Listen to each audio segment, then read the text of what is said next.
Welcome to the Stream of Art podcast. Join me, Robyn. And me, Michelle, as we chat openly about personal growth, creativity, and building a career in the arts.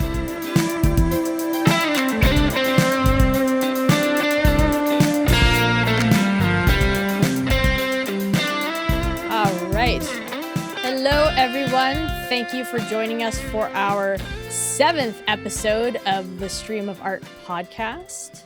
We are going to be talking about perfectionism today. But first, as always, we're going to do a little check-in with each other just to see how things are going. So, Robyn, how are you doing this week?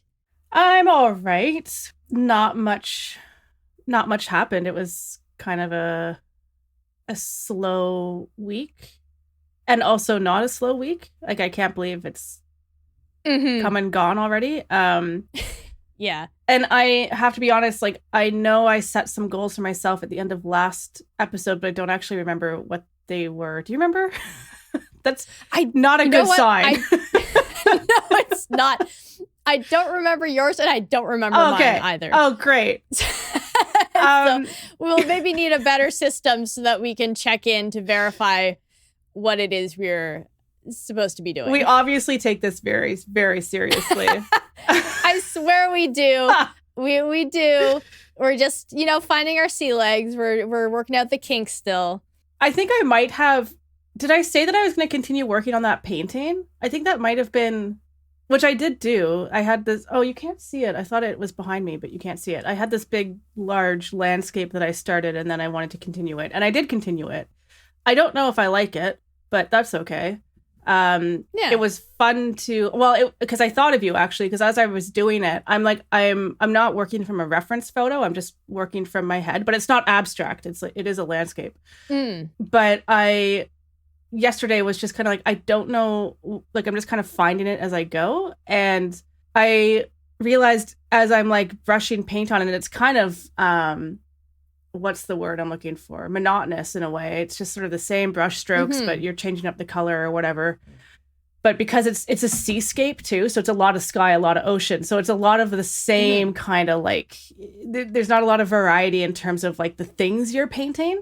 And I was like, oh, this is kind of cool that I'm actually just enjoying the process of putting the paint on the canvas. And it wasn't quite, the colors weren't quite working, but I didn't really care. I was like, I'll just figure it out as I go. But I'm enjoying just the sensation of brushing the paint on. And so it was interesting. It made me think of you because it's like, oh, this is what it's like to be doing something for the process versus the end result. And I was like, yeah, okay, I get this. This is cool. Yeah. So that was fun, and I'll stick with it. And I'm curious to see how it changes and morphs, because it seems like the direction it was going when I first started working on it it looks completely different now. Like initially it was very like pink and like bright blues kind of thing, and then I don't love pink. Like, it's not, there's something about it that kind of makes me feel it's just not it's not a color vibe that I really love. So I've worked it over, and now it's looking a lot more kind of like orange and blue, which is, yeah. So completely different than what it looked like initially, which is always fun. It's like every time you come, you can completely change a painting. And so it's impossible to know like what's it going to look like at the end, particularly when you're not working from a reference photo. Anyways, yeah, so that was me. I just feel like I rambled a bunch, but that's okay. No, that was good. How was your week? It was interesting. As I'd sort of mentioned to you at the top of our conversation before we started recording, I finally had to face the fact that I was very close to being burnt out, and I had to do something about it. As I've been there before, and in the past I've just ignored it. I've done the thing where I say, well, no, it's, you're fine. Just keep going. Like, this work is too important. You can't stop. You have to keep going. But now I know better, but it's still a challenge. So I took Monday and Tuesday where I basically just gave myself a bunch of space. So I didn't follow any particular routine. Like, I did have some things I worked on that I just wanted to get done, but I gave myself just a lot of breathing room, a lot more space to just rest and sort of take stock of what might be causing me to feel overwhelmed. That was also a really big emotion. It wasn't just exhaustion, it was completely just feeling overwhelmed. And because I'm the one who's in control of how I spend my time and what I do, that's something I can fix if I take the time to think about what it is that's making me feel so overwhelmed and what I can do about it. So I took Monday and Tuesday to just kind of do that. Wednesday, I thought, I should be fine. I should be fine now. That should be enough time. I did my time block plan. I did like my usual thing, and I just dragged through the whole day. It was a struggle pretty much from start to finish. So I thought, okay, I guess 2 days wasn't enough. So I took Thursday and Friday especially, like, really gave myself almost a complete day off. I did work on some music. I was just working on a fun little ambient piece. I don't write ambient music, but this is just for fun. Yeah. And so it was just fun stuff. And I played some more Baldur's Gate and just like gave myself some space. And I feel so much better. So it really reinforced just how important it is for me as part of my life, as part of my musical life, as part of my career, and especially if I want something that's sustainable. You know, one of the keywords is longevity. I want to be able to do this forever. I have to factor that in as being an important part. And, you know, part of the struggle I have is in abandoning my routine, because the nice thing about the routine I have, like my main routine, is that it really helps me feel very accomplished at the end of the day. Mm-hmm. It keeps me on track. It keeps me focused. There's no guesswork as to what I'm going to do. Everything is planned out. And there's a comfort for me in that, in just knowing that from the time I get up until the time I go to bed, everything is laid out for me. And it's all stuff I've deliberately chosen that is important for me in terms of my development as a musician, in terms of my development as a person, and in terms of developing my career. So it's a really great routine, but what happens then when I do have to step away, because it is very intense, and this is something Cal Newport talks about with time block planning, it's a very intense practice, and so it's not something you should be doing all the time. You time block plan your days, and then you don't do that through the evenings or on the weekends, which I don't do on the weekends. I do through the evenings just because I teach in the evenings, so it kind of naturally is blocked, and then I don't have a lot of time after. I'm basically like having dinner and then going to bed. But you know, it's the kind of practice that I have to be able to step away from it just to recharge, because it's not particularly conducive to recharging. Now, a lot of how I structure my time does mean I'm doing things that do keep me in pretty good shape most of the time. Like, I eat well, I exercise, I try to get as much sleep as possible. You know, I meditate, things like that. All of that stuff does help, but I'm realizing that if I'm looking at the bigger picture, it's not enough.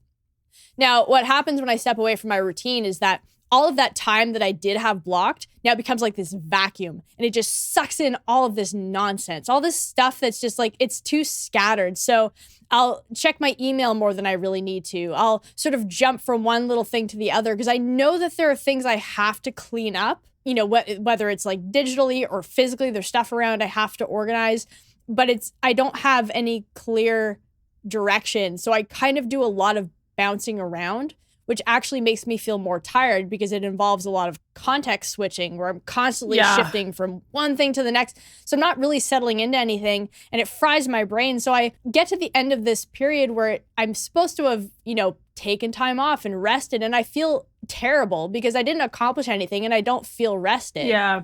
So I realized that a likely solution for me will be to actually create more routines. So beyond just having my main routine, I'm going to be working this next week on coming up with a bunch of different routines. So I'm going to have like specifically a rest and recovery routine so that when I do have to take time away, it is something that is still very deliberate. So I'm filling that time with things that are actually restful, that'll actually help me recover. So I'm not feeling that pull to just go check things.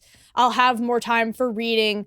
I'll have more time for sleep if I need more sleep. I'll have more time for reflection, for maybe having, time where I sit and I just organize things and I come up with new systems, whatever I have to do to actually feel like I come to the end of the week or however long I take. I'm thinking it'll be like a week at a time to get to the end of that and feel like I've actually succeeded in recharging. That's interesting. It's almost like you need to have, because like we were chatting before, how like the challenge with being sort of like a self-employed, running your own thing is that like you don't have, it's a little trickier to just kind of like take the week off. Like you don't really, especially when you have students, right? So it's like you have sort of some built-in obligations there. But it's almost like you need to, so like I can understand how it would feel like you need to be working. Like it would be really hard to just be like, I'm just gonna stop moving anything forward. But yeah, like it almost like is it creating a new routine, or is it like kind of like you have like different versions of what you're doing now? Like you have like your base routine, but this is the rest version of it where there's like some, like if you can modify, so you have like different, like it's like sort of the core things are happening, but they're happening in a way that like the rest and rejuvenation is kind of built in. You know what I mean? Like having different. Yeah, and you've read my mind exactly, because that was one of the things I was thinking about, is having like my main routine and like a modified routine. Yeah. So it's one where I'm still like, exactly like you said, like the core things are still getting done, but I'm just reducing so that I have more room for even just, I was finding just having the mental space this week when I did have the time, when I gave myself the time away from my computer, where I was just maybe sitting and petting my cat and just, I had nothing else to be able to focus my mind on. And so my mind was able to just wander a bit. I don't get enough of that. So, having a day where I have maybe my music practice in the morning and then I give myself a good chunk midday where it's just reflection time. It's just time where I just sit on the couch with a notepad and just let my mind wander, or I go for a walk, or I, do something that just gets me away from the constant inputs. Even I find with reading, like I fill up a lot of my time with reading, which is obviously it's something I really love and it's very valuable, but I have to balance that with having time to just let my mind wander. And I used to get that when I lived in the house because I was walking a lot. I got into a really great regular walking habit. I just don't have that at the apartment right now. Yeah. And there's probably a lot of reasons that ultimately just boil down to excuses, and I could work through them. But, at this point, it's not something I'm making a priority. And I think that's one of the things I'm noticing the most, is that I'm not getting that mind wandering time. I get a little bit of it just when I'm working out or when I'm in the shower because I have nothing else going on. But, I think that's a big thing I realized as well, is I need that time. So I'm going to experiment with scheduling it and have like a maintenance routine, like maybe a routine where I'm not trying to, work on music to push it forward. This is a time where I'm just doing something to maintain where I'm already at, rather than always having it be like every time I engage, it's always that, in super intense trying to push myself. I want to do that most of the time, but I can't do it all the time because it fries me out. Yeah. Well, and I also, like it's really interesting, like trying to think of activities, because I've gone through this where it's like I've come to the realization that those activities that I thought are refueling or helping me rest are actually not serving me. And it can be really, really tricky to figure it out. So like for me, sometimes it's great to like just binge watch The Office. Like sometimes that does do what I needed to do, but oftentimes binge watching TV, which I kind of always thought was like, that's resting, that's giving myself a break. Oftentimes that's not actually, like, if I think, do I feel better after watching 10 hours of The Office? I'm just joking. That's an extreme. It's like, no, I don't. I feel worse actually. And so then you have to think, okay, well, what can I do that will make me feel better? And sometimes the things that actually will serve us are the things that we don't really feel like doing, which is really fascinating. Like sometimes like just getting some stuff checked off your to-do list is actually the thing that's going to make you feel better. Even though what you want to do is get into your pajamas and curl up on the couch and watch a TV show you've watched a million times, the thing that is actually going to increase your mood is the thing that like you really don't want to do. And what struck me as you were talking is like, it's interesting because with you, I feel like so much of your time is kind of pursuing these intellectually based, intellectually heavy things, right? Like reading and like even when you're saying like just letting your mind wander and like writing things, like writing out your thoughts and stuff like that, like even that is kind of like it's engaging your brain in that kind of more intellectual way. And I'm curious, like, have you thought about some sort of activity that kind of disengages your brain? Like something like listening to some sort of like weird comedy thing or something that like, you know, like just to counteract, because I feel like so much of your day is spent in that kind of intellectual pursuit, like personal growth, pushing yourself, like actually carving out time to let your brain melt. Yeah. The one activity that really does that for me is playing video games. Right. And sometimes watching a show. I really haven't been watching anything these days. I canceled my Netflix subscription. We did too. So. Oh, yeah. Yeah. Go team. Yeah, it's just, I find it, yeah, it's just, it's not, just doesn't do it for me quite the same way. Like something about playing a video game, and I think it's just the act of being engaged in something. And I like to, because if I'm playing on my computer, which means I no longer have access to like some of the things I would reach for, like when I'm feeling whatever, like I need some sort of stimulation, which for me is usually like checking my email, because I don't do social media. So I'm at least a little bit better off. I know for some folks they really struggle with that, but I still have that impulse to go check things. But I can't do that when I'm playing a game on my computer. I'm just engaged with the game. And so I'm engaged, but I just feel like my brain shuts off just enough that I think maybe that's why I feel so much better today, because I spent so much time yesterday playing a game. And then the only other thing I did really beyond just like a little bit of reading and that kind of thing is that I made music, and I just made fun music. And it was, you know, and I've talked about before how much fun I have with making music. Making music is maybe the other thing that lets my brain, it doesn't really disconnect. It's a little bit different, but yeah, certainly gaming is something. And I'm really struggling with knowing where to fit it in with my life, because it's the obvious thing to cut out if I want to make more time for all the stuff I'm working on. But because it is something that lets me really disconnect and really lets me breathe. Like I have this whole ritual on Saturday mornings where I have like my favorite podcast and I listen to that while I make breakfast, and then I listen to the rest of it and have breakfast while I play a game. It's like this ritual I have every Saturday. And I feel like that just helps me to kind of come out of my head a little bit and just be a little bit more in my body and just like doing something for pure enjoyment. Which is super important. Yeah. Like it would be disturbing to me if you cut that out, to be honest. Yeah. Yeah. Because it's like your life isn't just about work and moving this thing forward, right? Like there needs to be room in life for enjoyment, because otherwise, you know, you might be able to cut it out and move forward for a period of time, but at some point in your life you're going to pause and think, like, what have I been, like, where's the joy been? I mean, I guess for you, like, you get joy from music, so there's that, but I think it is important to have fun that is completely detached from work, right? Like, because otherwise, like, you can have, I mean, there's a word for that, and it's people who are workaholics. And it's like they probably, and I can see how it can be really easy to fall into that, because if you have fun doing if you have fun doing your work, I can see how it's really easy to kind of become like almost obsessed with it. But it is, I think, really important that you have that counterbalance too.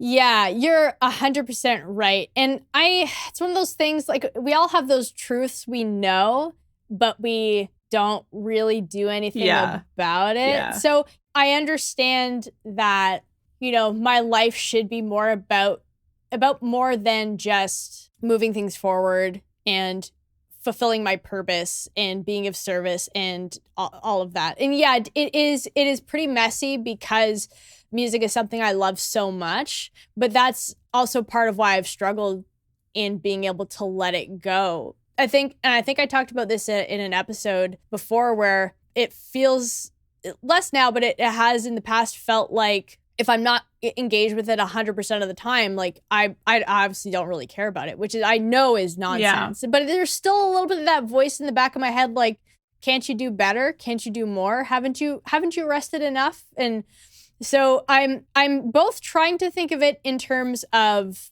supporting the life that I want to build, like taking that time off to disconnect is an essential part of me being able to do what I want.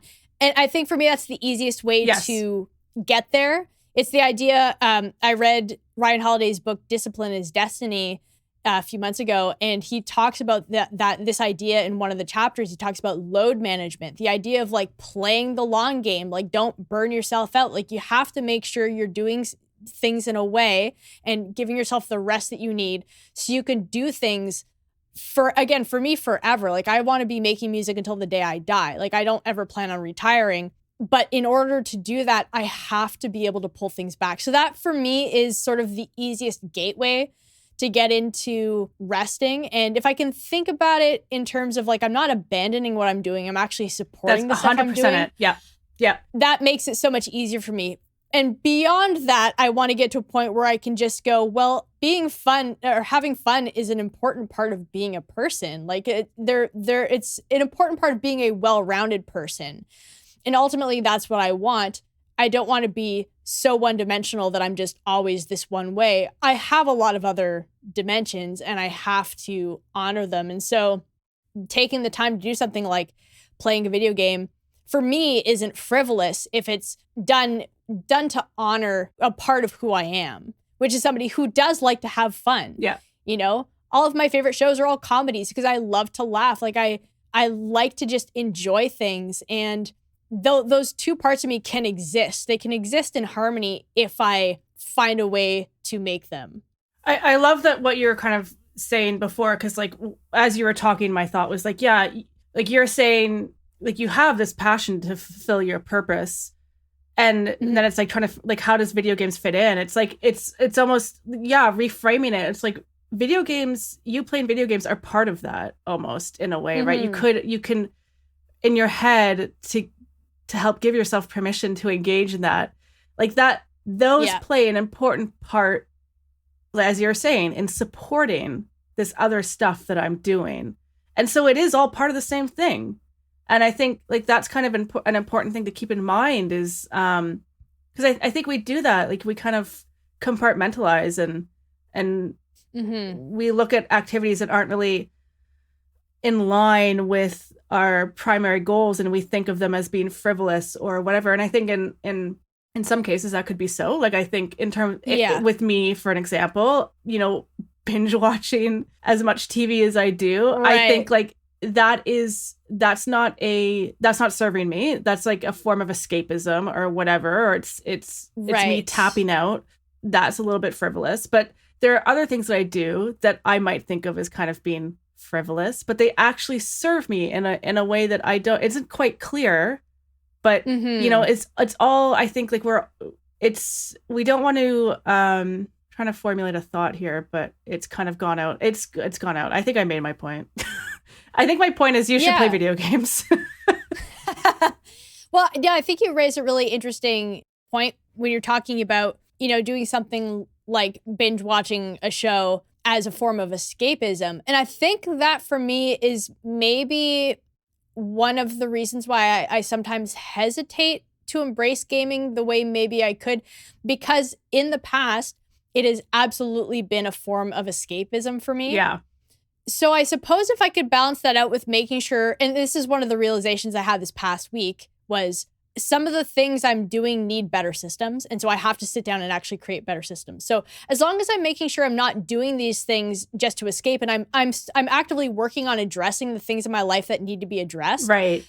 Then the game is just something that supplements the life that I'm trying to build. It's not something that I'm doing because I can't face the hard stuff, because I'm doing the hard stuff now. Yeah. It's knowing the difference, right? Yeah. Because right now I've been playing The Sims, as I was mentioning before, and it is definitely escapism, but I need it. And because there's some other stuff I'm going through, and it's like it's an intentional, it's not I'm doing this to avoid doing other things. It's an intentional, like, I need to give my brain a break. And this, and the other thing is there's a difference between passive escapism and active escapism. And that's why I like video games, because TV watching, especially 100%, especially when it's, and what it is for me, it's, I always go back to those comfort shows, the ones that I've watched so many times that there's no surprises, there's nothing new, which is actually people with anxiety, they do this where they rewatch the same shows, but it's such a brain rot activity, really, because it's like it really is just a numbing. Yeah. Whereas video games, it's a bit different because you're actively engaged, and there is like those dopamine hits that you get because they're achievement based. Yeah. For the most part. So there's like that satisfaction that you get, which is why they can become so addictive so quickly. Yeah. But I think it does come down to just intention and asking yourself, like, why am I playing this game? Am I playing this game because I've done a lot of work and I just need I need a brain break? Or am I playing this game because I have a bunch of work to do that I don't want to do? Like, or like, am I playing this game because I had a stressful social interaction that I'm trying to just kind of recover from? Or am I playing this game because like I just don't have any kind of social interaction with anyone, and somehow this game gives me that? It's kind of asking those questions and being honest with yourself, because there's healthy ways to engage and then there's unhealthy ways to engage. But just because there are unhealthy ways to engage in video games doesn't mean you shouldn't engage in them. It just means you have to be more mindful. Yeah, you just said that perfectly. And you said my favorite word, which is intention. Yeah. Which is being intentional about the things you do. And that, more than anything, is what I'm aiming for. And I love that idea of, asking questions before you do something. Like, why am I doing this? It really helps alleviate the guilt, because I've been through, so like, it seems for me, and The Sims, I always feel weird saying like I love to play The Sims, because it's really kind of a lame game, but I love like building houses and stuff. I used to love The Sims. I'm with you there. I get it. I think what's sort of lame about it is like you have this sim that you're like advancing in life while you're just sitting at your computer for 5 hours, like not advancing anything. So it's just kind of the irony, right? Like making your sim read a book and like learn a skill. Yeah, exactly. And just like clicking while my easel is behind me with a half-finished painting. Yeah. But what was I going to say? Oh, yeah. So I remember, and it seems like it's always the same kind of points in my life where I play that game. Like, I don't play it regularly. There's certain very distinct periods in my life where I go to that game.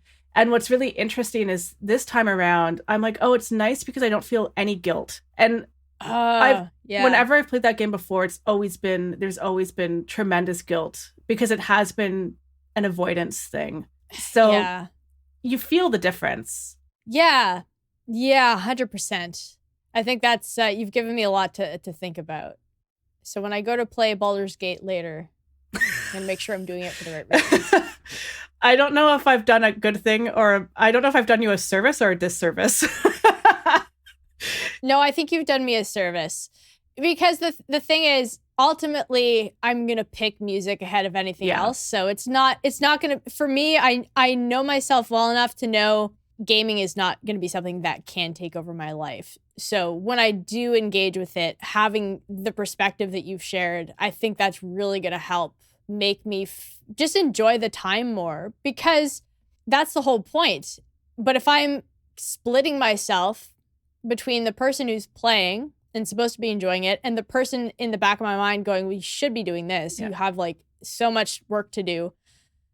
I'm not really getting the full experience. Exactly. But if I can just give myself permission to just enjoy the experience for however long I play, whether it's, a few hours, or if I give myself, a half a day, to just enjoy that experience and just accept it for what it is, the work will still be there when I'm ready for it. But I'll ideally be in a better headspace to engage with it because I'm not burnt out. Well, and it's, the work is always going to be there, and there's always going to be work, and it's never going to go away, and you're going to try as hard as you can to move, but it's new stuff's always going to come up, and you're not going to abandon it. Like you will keep revisiting it, but in the meantime, like you also deserve to enjoy things and to have fun in however you choose. And if it's video games, like you deserve to have that, even though there's lots of work to be done. I mean, it can be extremely, like, self-care is extremely hard to sometimes, particularly when we have like very strong routines and very distinct goals that we're trying to reach or milestones we're trying to hit. It can be very challenging to engage in those self-care activities because, again, they do feel frivolous and unimportant compared to all the other important things that we have to do, but they're so critical. They're so critical because otherwise, if you can't do it, like you won't be able to show up in the ways you need to. Yeah. And it's also just not nice. It's not nice to yourself. It's not a nice way of treating yourself. Like you're not a robot. You're human. You have needs that are beyond just like work-related needs, right? Yeah. And it's to deny yourself that is really kind of cruel. Yeah. Thanks, Robyn. I feel better having this is all stuff I've been wrestling with for years, but I feel like I can move forward with more confidence. It's really tricky. Yeah. And also because you've probably like with video games in particular, I'm sure you've experienced times where you do just kind of like lose yourself in them and just have wasted so much time, right? And so there's a tricky dynamic because there's almost, I mean, I don't know, but I know for me there's been things where there's almost a fear around engaging because I'm scared I'm going to lose myself in it the same way I did, 10 years ago or something. Yeah. And you don't want to like derail yourself. Like because especially in your case, you've worked so hard to establish these routines and implement them and stick with them and find something that works for you. The last thing you want to do is derail yourself, of course. Yeah. And I think that's why I'm thinking in terms of establishing different routines so that I'm always engaged in some kind of routine that's going to satisfy the part of my brain that likes to feel like I'm doing something. There's a safety and routine for you. Yeah. Yeah, absolutely. Otherwise, I feel completely untethered. Yeah. I feel like I'm floating around, bumping from one thing to the next. And the thing is too, like my main routine, I usually love it. Like I'm usually up and I make it through the day and I enjoy it the whole way through. So when I stop enjoying it or when I struggle all the way through, that's a sign that it's time to switch to a different routine. Right. To go, okay, you need a different one for a while. And I'm actually considering experimenting with, preemptively scheduling some modified routines. Like maybe for every 4 or 5 weeks of my main routine, have a week where it's modified, where I deliberately pull things back. Interesting. And just give myself some breathing room. And maybe during that week, instead of doing exercise, I do yoga or I go for a walk or do something. So I give myself these recovery weeks interspersed with all of the ones that are more intense so that I'm sort of getting out ahead of it and hopefully staving off exhaustion and burnout. And if I feel it happening, then I can add an additional one. But I'm sort of, it actually, this past week really inspired me to play with my routines. Yeah. And certainly in some cases, I need just better systems for things because I think that's also part of it is that I all of a sudden have had a bunch of extra work over the last month and I just have to find a way to make it work with my schedule and to have systems to move them forward. So because that's the thing is if my main routine is not designed just right and it's starting to make me, more tired, something has to give. Like I can't just take time off and then go back to it and expect things to be different. Something might have to change. Maybe not, but anyways, I'm actually kind of excited about trying some new things and building what I have. And yeah, playing video games without guilt. Yeah. Oh, cuz like yeah, and I struggle with this too, where it's like I need to give myself a break, and then you spend the day feeling guilty about giving yourself a break or whatever, and it's like, well, then that was like the biggest waste ever, because yes, exactly. I not only did I not do any work, but I also didn't fully give myself a break because I felt guilty about it the whole time. I'm getting a lot better with that actually, which is nice. But I definitely I remember I struggled with that for a long time. I don't know what changed, actually, because I'm just thinking now, like, I don't experience that very often anymore. Or maybe I do. Anyways.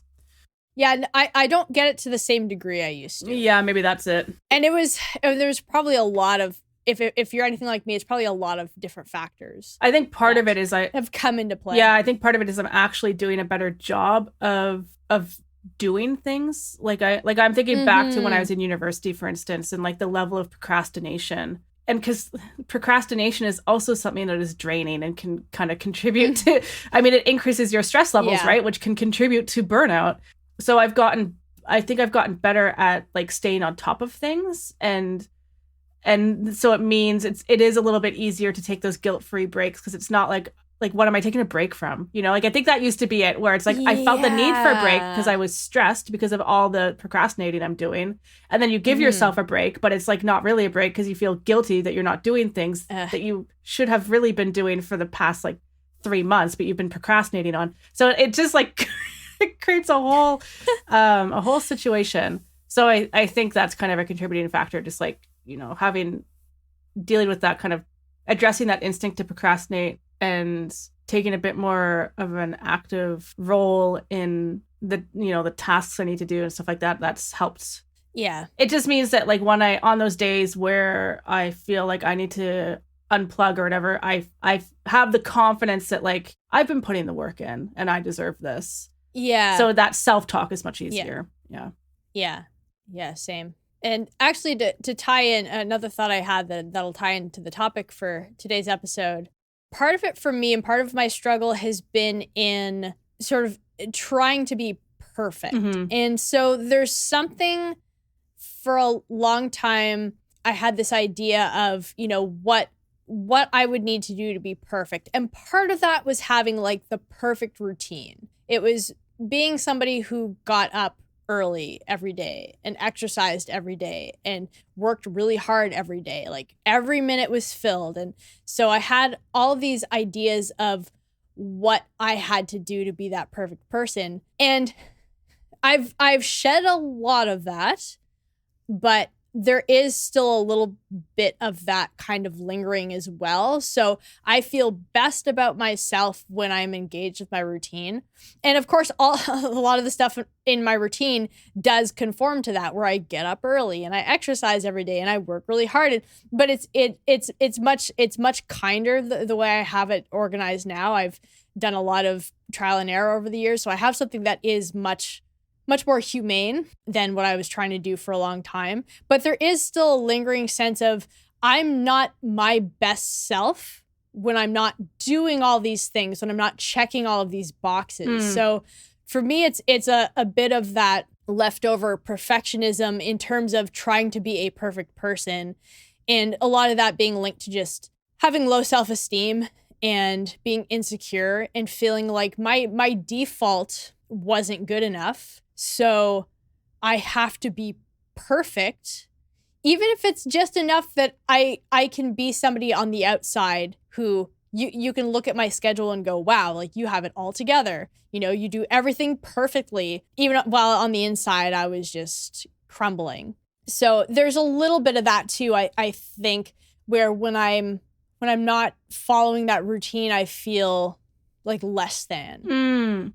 So it's a little bit of like a perfectionist tendency that I have to continue unraveling.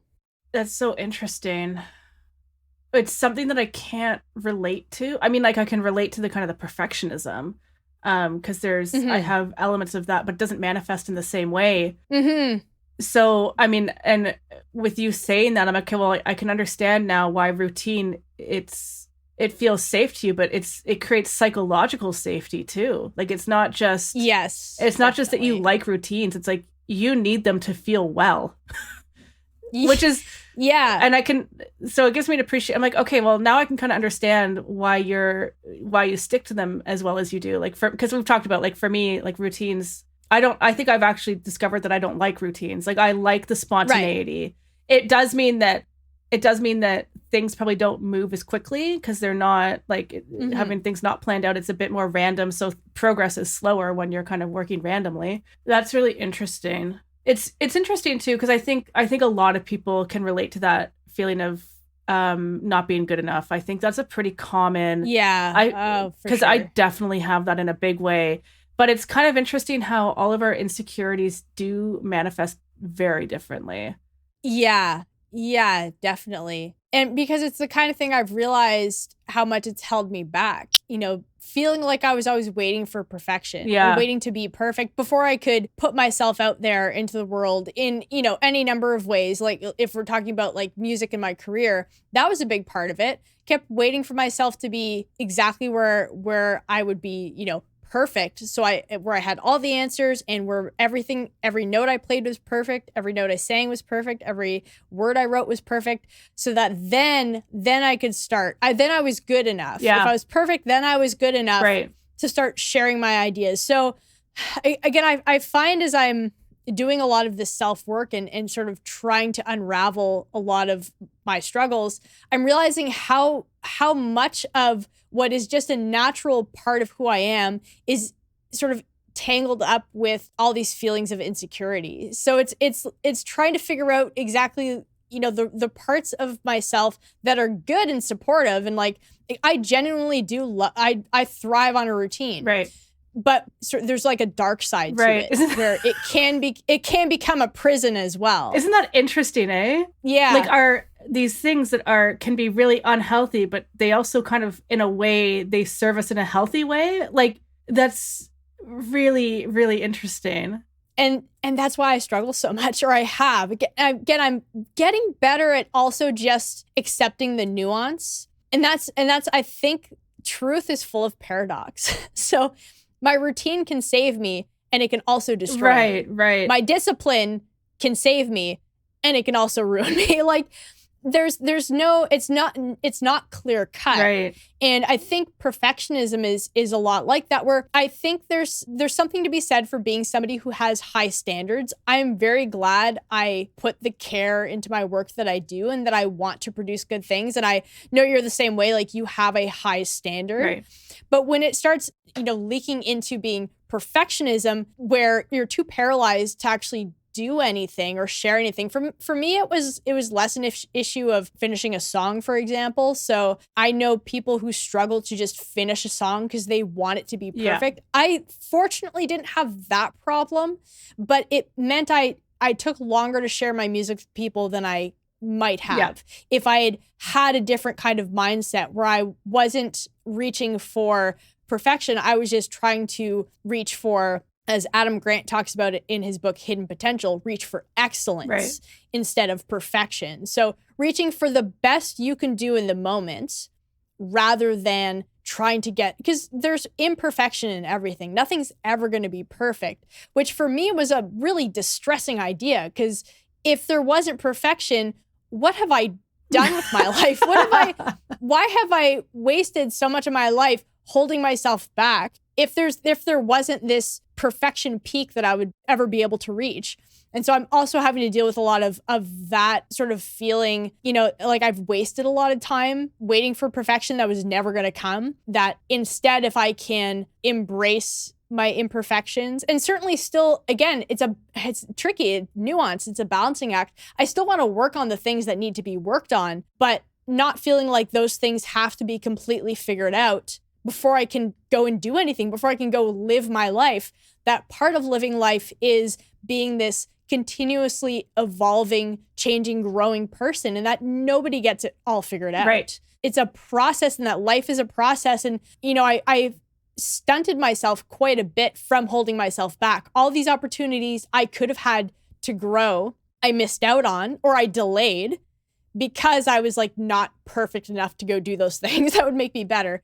It's, as you're talking, it's sort of interesting, because I'm thinking like those hangups that we have, whether it's around perfectionism or what have you, if you can look at them, I think from those you might be able to discover some core values that you have, right?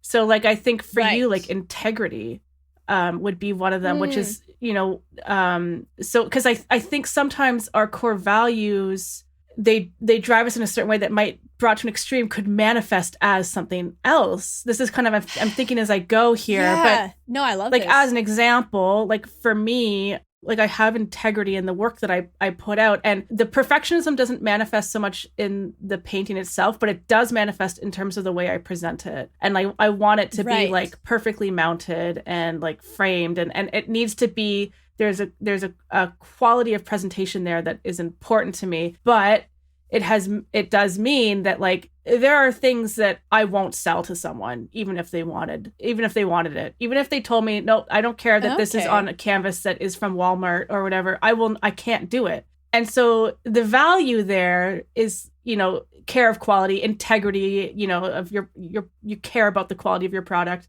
but which is a good thing. But then you kind of bring that to the extreme, and now it's like, I will not let go of this thing because it's not perfect. Yeah.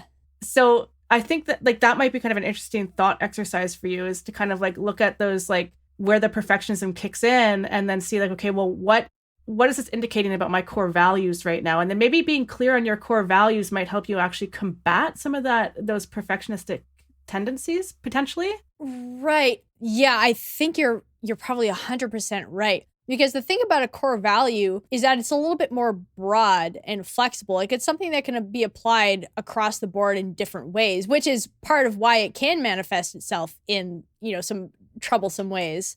But yeah, I think being able to look at that bigger picture, because I'm also very detail oriented. So sometimes I can become a perfectionist about things that don't really matter. It helps you challenge it a bit too, when it's like, you know, it's not just like then you have that moment of like, you not wanting to let go of something. It's like, okay, why don't I want to let go? Oh, because the details aren't quite right. Oh yeah, because I do value detail oriented stuff. Okay, well, am I okay kind of pushing against my values here? And like, it becomes more of an active choice. And there might be cases where it's like, you know what, this is one of those things. It doesn't really matter that the details aren't perfectly worked out. I can push this forward and figure it out. But and then there's sometimes where you're not going to want to do that, and that's okay as well. But it's taking a bit more control. So you're not making emotionally driven choices. You're making choices that are kind of well-reasoned and thought through kind of thing. You're not becoming a victim of perfectionism. You're working with it almost.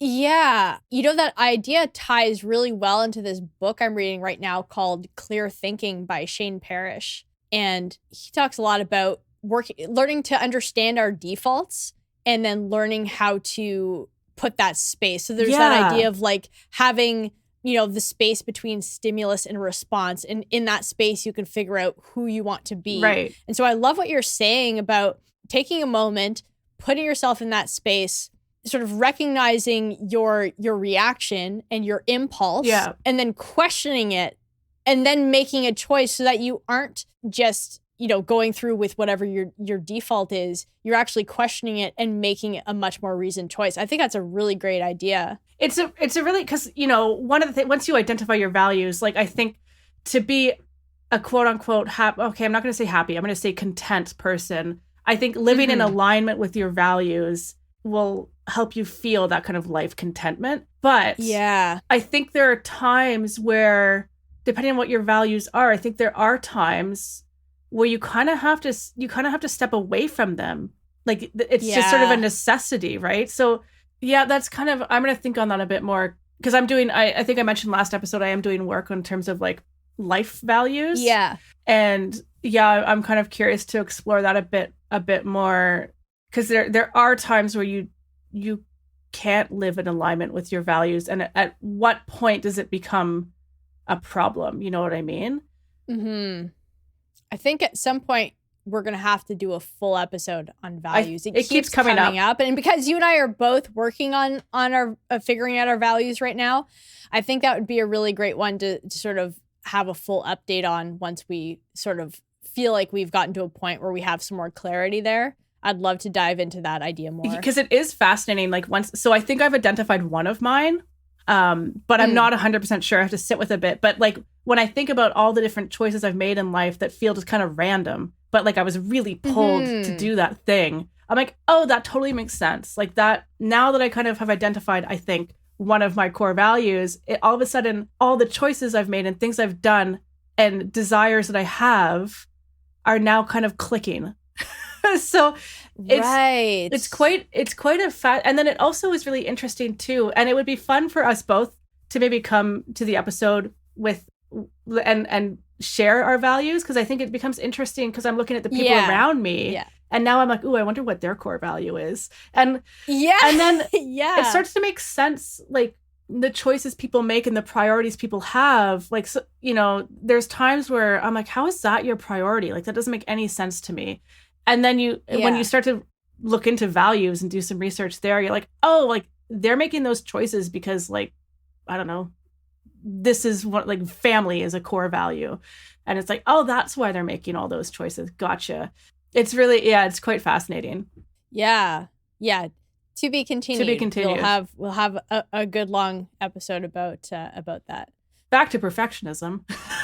Yeah. Back to the topic at hand. It's well, it's interesting because perfectionism it ultimately ends up being quite a broad topic, because for me anyways, again, because it ties into so many of the other issues I have. It's sort of one maybe symptom of a greater problem I have that I perhaps haven't even figured out yet. Well, and I think, did we talk about this?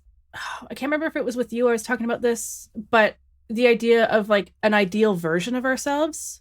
Yeah, we've talked about that. Did we talk about it on the podcast? I can't remember. Go ahead and explain. So, because we were chatting, and like for me, I've always had this like idea of like the perfect Robyn. And like somewhere down the future, like in the future, right? Like this, there is this, and there will be a point of arrival where I am and becoming, where I become this perfect person. But I was like, I wonder if everyone has that. And I've talked to a couple other people. They're like, no, that doesn't resonate with me. So it's such an interesting, and is that because I have a hang up with perfectionism in some elements? Like for me, perfectionism doesn't manifest in terms of like creating like the perfect landscape painting or whatever, but it does manifest in the sense that I've always been searching, like there are answers and there are the right answers and there is a perfect version of me. Yeah. That I have to get to. Like that is where the perfectionism manifests for me. I have that too. Yeah. This idea of like the perfect Michelle who exists somewhere vaguely in the future, and that once I reach that, I think you said that perfectly. You hit this point, and it's like this pinnacle, and then everything's like, good. Okay, everything clicks, and then everything, no problems ever. This person is smart and knows everything, knows the answer before you even realize there's a question, and I'm having to do a lot of untangling around that too. And part of that vision for that perfect version of me was like having the perfect daily routine, like having everything be perfect. That was a big part of it. For me, it has a lot to do with like being able to communicate openly and like feel completely comfortable in my own skin in social settings and situations and stuff like that. So there's like a different, but it's also like, I think of this and like being gregarious and stuff like that. And what's really fascinating is like when I actually think about like the perfect version of myself that I have in my head, and I'm like, I don't think I would actually want to be friends with that person. And then you kind of, that's interesting. And then you're like, wait a minute, like, do I actually want to be that? Like, I don't think so. Oh, so how much of that is coming to you as like one of those societal shoulds? Like This is the person you should be. You should be somebody who is outgoing and gregarious and easy to talk to and comfortable around other people. Yeah. And that's what you were internalizing, was that idea of what a person should be. Yeah. I don't know. I have to think more on that too. But this is so for anyone listening, we want to know if you have, because I'm so curious. I want to know, do people have this in their head? Do they have this ideal version of themselves that live in their head that they are sort of secretly kind of aspiring to be? And that you think once you reach that, everything will be solved. Right. Yeah. And the other thing for me, I'm kind of realizing too, is like, and I don't know how perfectionism ties into this, but there is definitely this need for me to have the right, like to come up with the right answers to questions. Like there's a right path.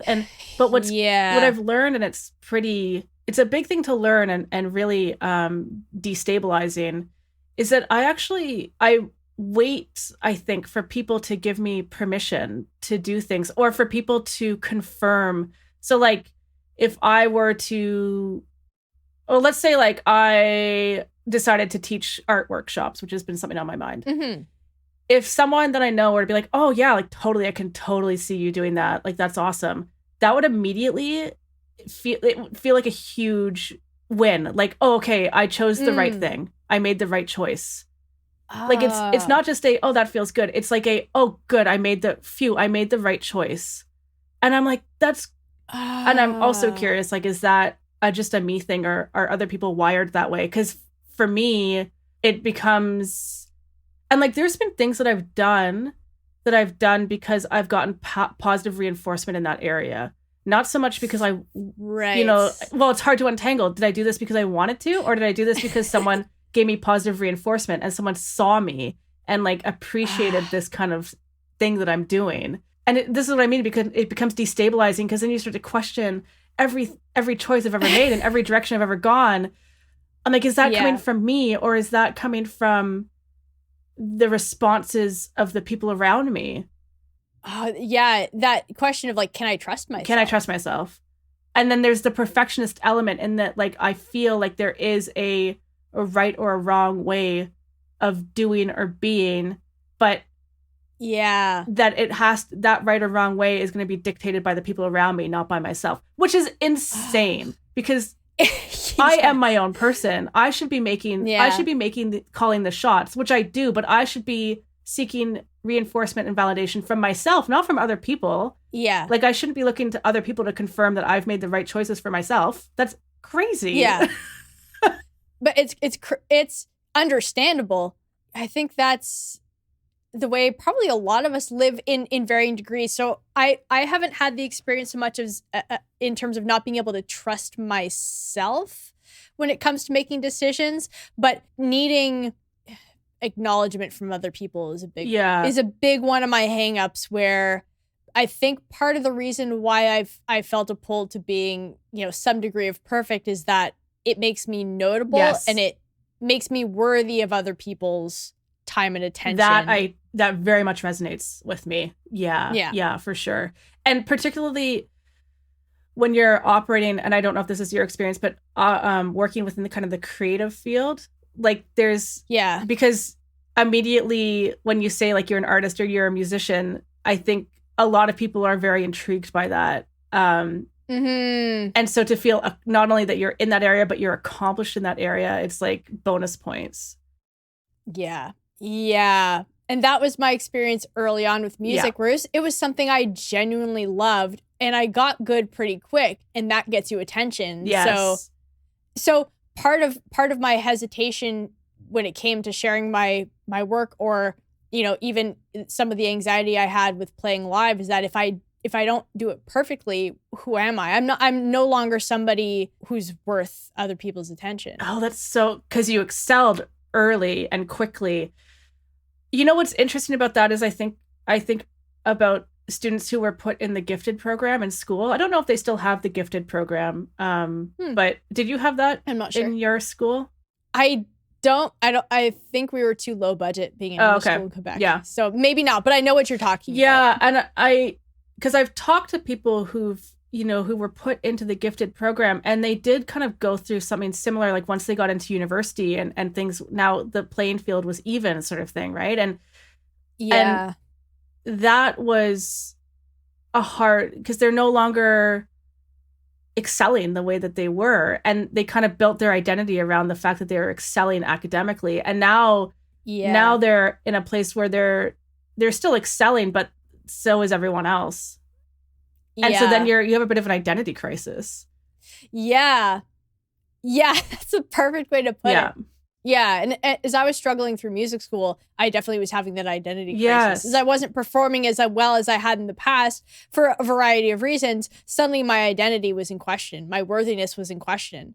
Like, if this is the only thing I'm good at, if I'm not actually good at that thing, what does that mean? Why am I here? Right. So, and I think that for me is something I've really had to work on, is not letting my identity be too tied to my music. I think there's something good about having it be a part of my identity. I love being a musician. It's my making music is my favorite thing in the world. But as soon as I tie my self-worth to that, if that's the only lifeline I have to feeling like I have value, that is a problem, because it's just not always going to go well. I'm not always going to perform at my best. I'm not always going to write a song that's, you know, something that I think is really awesome. Sometimes I have bad writing days. And as long as my value is tied to that, then whether I am worthy or not really it becomes something that's completely out of my control, or more or less out of my control, because, you know, certainly in terms of other people's reception of what I do, not everybody's going to like what I do. Not everybody's going to agree with what I have to say. And for a long time, that I think is maybe also what kept me from wanting to put stuff out there. Was at least if I kept stuff inside, it had the potential to be perfect in my head. Right. You know, I could keep projecting it into the future and have it be this perfect version that everybody loved and that was like unanimously, like, you know, accepted as being great or whatever. And so I wasn't actually having to put myself on the line and face the fact that that's just not the reality, because I had such a tenuous hold on my sense of self-worth, because I was tying it to the wrong thing. Yeah.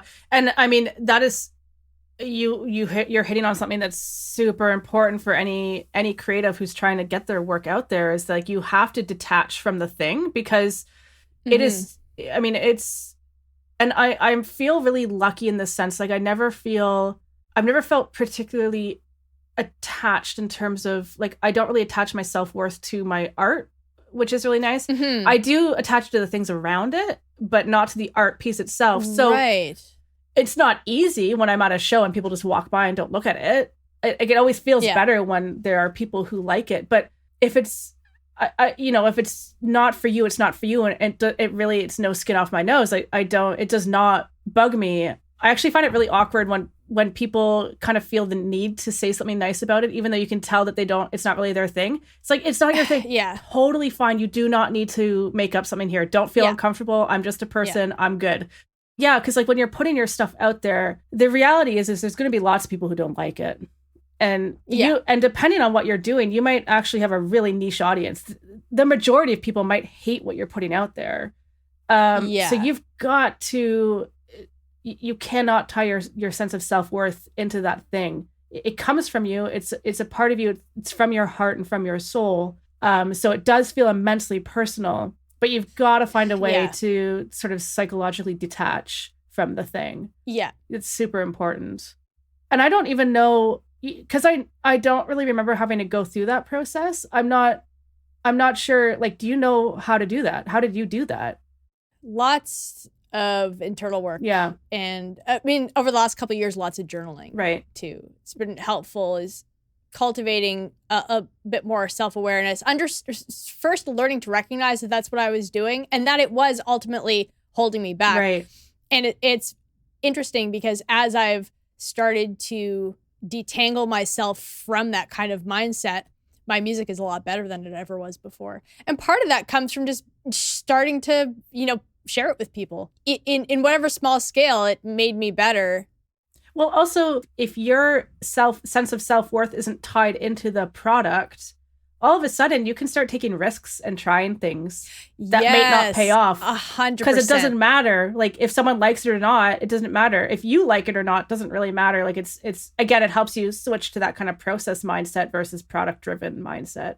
Yeah. Yeah. Yeah, for sure. And I think, too, I realized that putting out something that wasn't perfect wasn't the end of the world. I didn't die. Yeah.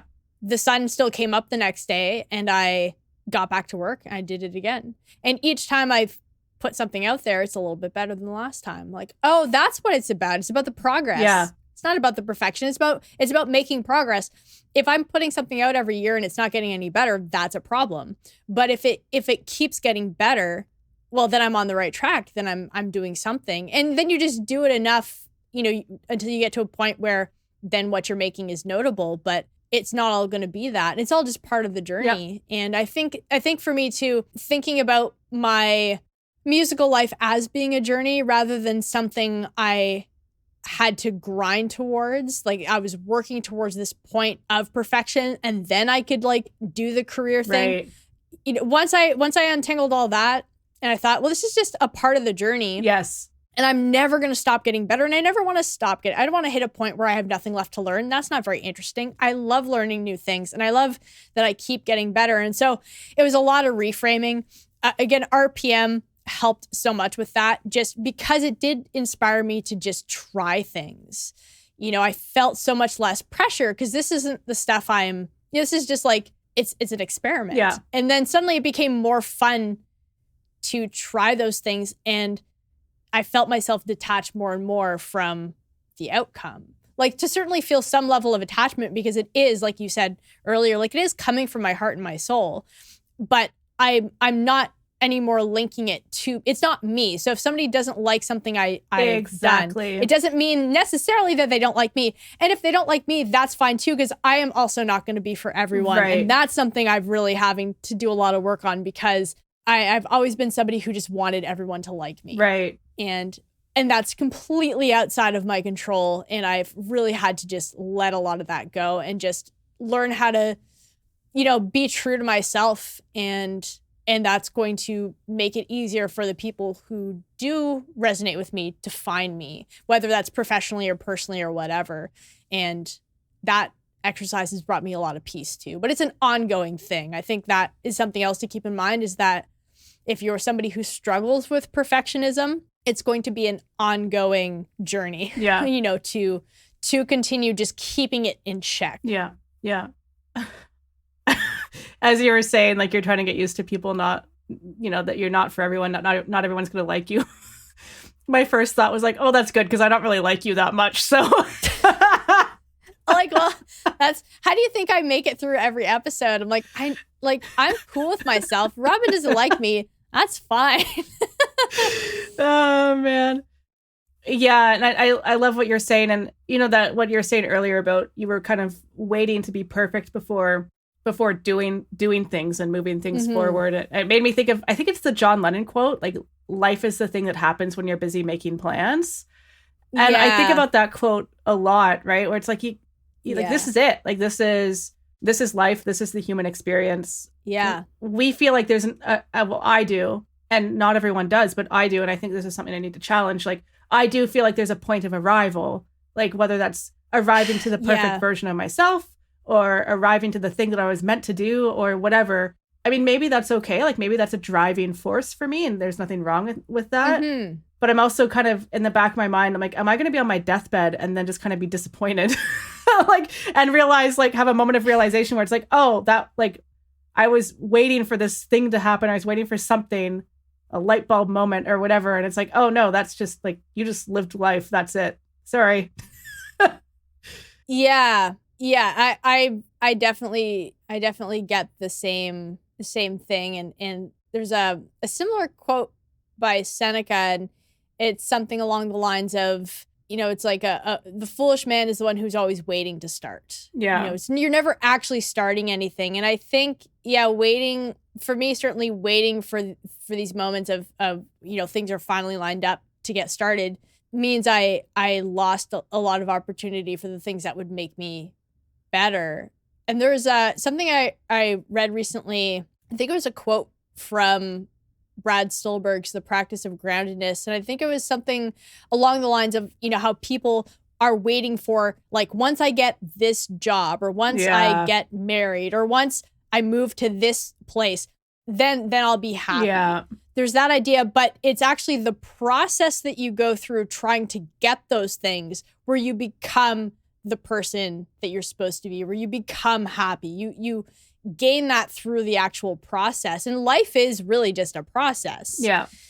And I like what you said about maybe having that sort of idea as being something that could potentially be positive, like a positive driver forward. And I think that's where, when we had our conversation about, like, finding your why, having your vision, having, like, a vision that you're working towards can add direction. It's just about, I think, maybe not fooling yourself into thinking that that's actually a destination you'll reach. Because once you get to a point that looks like that, there's always going to be something else. There's always stuff that's further ahead. Well, and not to bring it back to video games, but I'm going to bring it back to video games. Like playing The Sims. Please do.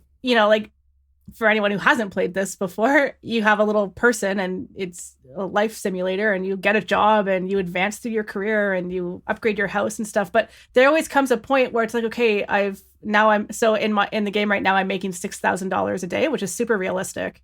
As a fashion stylist. Oh, it's like, are they an influencer? Kind of. But now like the joy of it is gone because that challenge is now. So now she's bringing in $6,000 a day. There's nothing more I can do to the house. Like, so, and I feel like if I were to wake up tomorrow and kind of arrive to the perfect version of myself or the perfect life or whatever, it would be extremely boring. Yeah. Like, I think like the journey to get there is the fun part, right? Like it's well, it's not always fun, but that's the rewarding part of life. And with anything, right? It's the getting of the thing isn't as exciting as the anticipation leading up to it. Oh, 100%. And I think the other thing we need to combat a bit is this idea of like, once I arrive at this point, I will be happy. Because happiness is probably one of the worst concepts ever. Like, I think it's such a... I like where you said earlier, contentment. I think that's a better word. Yeah, because happy is an emotion, just like anger, just like sadness. It's fleeting, it's temporary. So this kind of like search for happiness, I feel, is actually extremely detrimental. Because then it's like when we're not happy all the time, or we're not happy, we feel like there's something wrong with us or whatever. And it's like, no, like that's just life. You're not always going to be happy, just like you're not always going to be angry or always going to be sad. Yeah. And in fact, people who are always sad, they seek help because it's like, that's not healthy. We don't think the same way about like constant happiness. But it's like any emotion in abundance is out of whack, right? Like, yeah, it's kind of like what we were talking about earlier with, working all the time. It's not good. Mm-hmm. You need to have variety. You need to have peaks where you're doing more and doing less. And I think emotionally too, if you're happy all the time, are you really happy? Yeah. Because how do you know? How do you know if that's the only emotion you experience? We have all of these other emotions. And they're all valuable because they're all there to tell you something. Yeah. Yes, exactly. It's all information. Yeah. Mm-hmm. Yeah.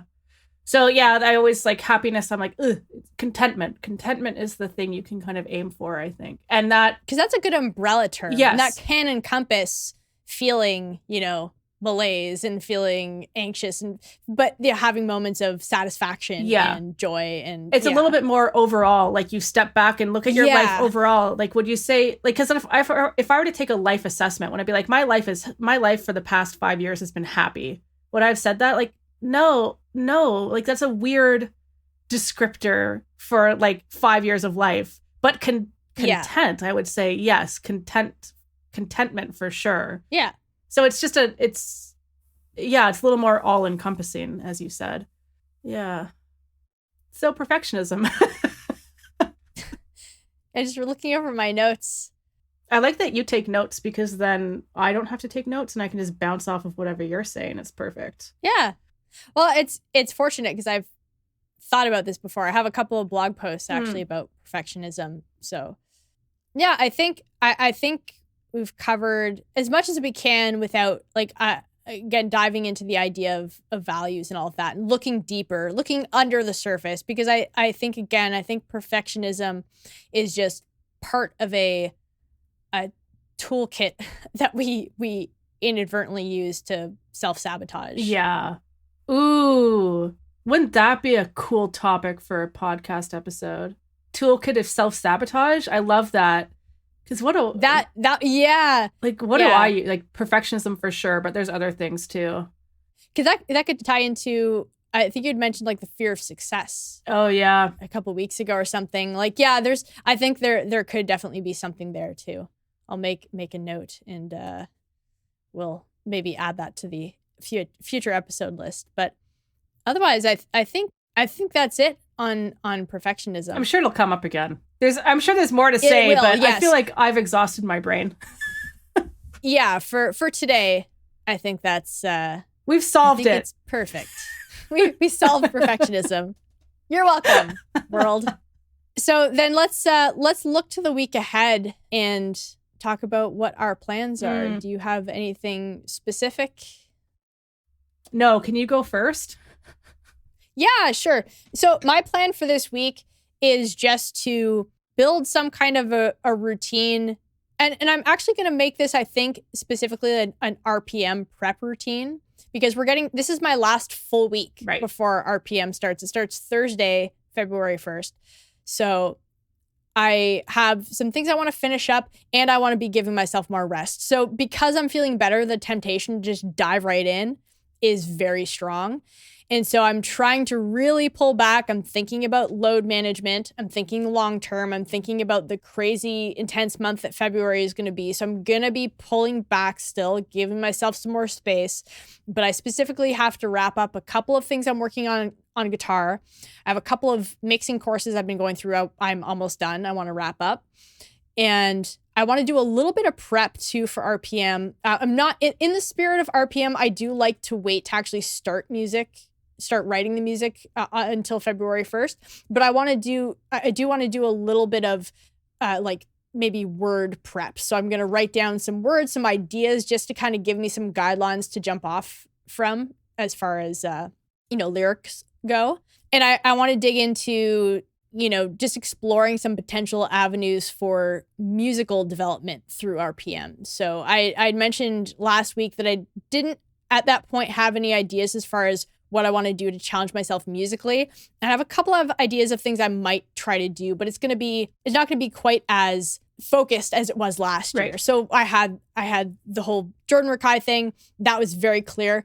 I'd like to actually grab from a few places where I feel like I can explore sort of bits and pieces that'll make my music potentially more interesting. Again, I want to approach it from kind of a curiosity place. So I'm going to do a little bit of like research. And yeah, and then that's it. And maybe address some of the things that I think need new systems. So I think for my lesson prep, I need better systems. And for like keeping track of student notes and things like that, I do have a system in place, but I'm not as consistent with it as I'd like to be. And I need to find a way to make it be more consistent, because I need all of the things that have to still happen through February that are on RPM related. Yeah.